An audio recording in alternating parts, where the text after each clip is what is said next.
नमस्कार मित्रांनो, माझं नाव गजानन। आजच्या व्हिडिओमध्ये मित्रांनो, माझ्या गाडीमध्ये एक सिग्नल आलं। DFE लेवल जी आहे माझ्या गाडीची कमी झालेली आहे। म्हणजे डिझेल एक्झॉस्ट लिक्विडची आपली जी असते ती जी लेवल आहे ती कमी झालेली आहे।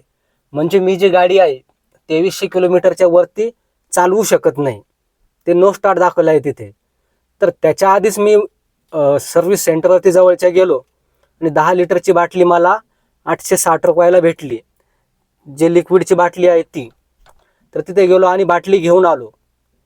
ते जे सिग्नल आहे, जेव्हा आपण हे लिक्विड फिल करू, जेव्हा लिक्विडची लेवल पूर्ण येईल आपली, त्यावेळेस ते जे सिग्नल आहे ते आपल्याला निघून जाईल आपल्या गाडीमध्ये। म्हणजे एवढं काही टेन्शन घ्यायची गरज नाही आहे। तरी माझी गाडी जे 2300 किलोमीटर चालू शकत होती। तुम्हालाही असा प्रॉब्लेम येऊ शकतो।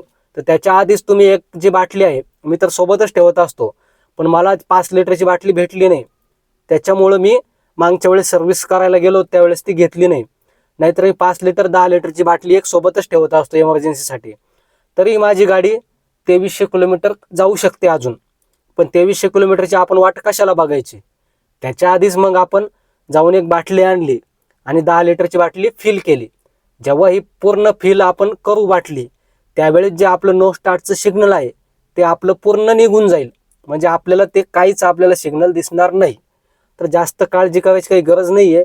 तसं जर सिग्नल आलं तर पटकन तुम्ही बाटली घेऊन यायची आणि टाकून द्यायची। नाहीतर तुम्ही 2200 किलोमीटर म्हणजे खूप झालं, 1-2 महिने गाडी आरामशीर चालू शकता।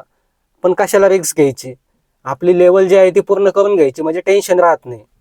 तर हे जे पूर्ण आपण लिक्विड जेव्हा टाकू, त्यावेळेस मी तुम्हाला जो मागचा व्हिडिओ आहे लास्टची क्लिप दाखवणार आहे, त्याच्यामध्ये स्विच ऑन करून दाखवेल की गाडीचं जे सिग्नल आहे ते आपलं गेलेलं आहे, म्हणजे पूर्णपणे गेलेलं आहे।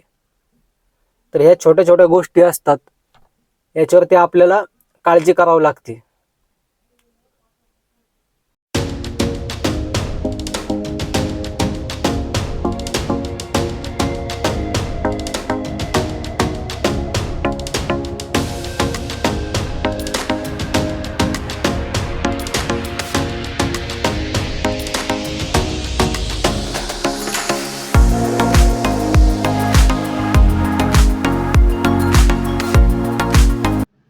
मित्रांनो, आपलं जे सिग्नल आहे ते पूर्णपणे गेलेलं आहे आणि बाजूचं सिम्बॉल आहे ते पण गेलेलं आहे, तुम्ही बघू शकता आता।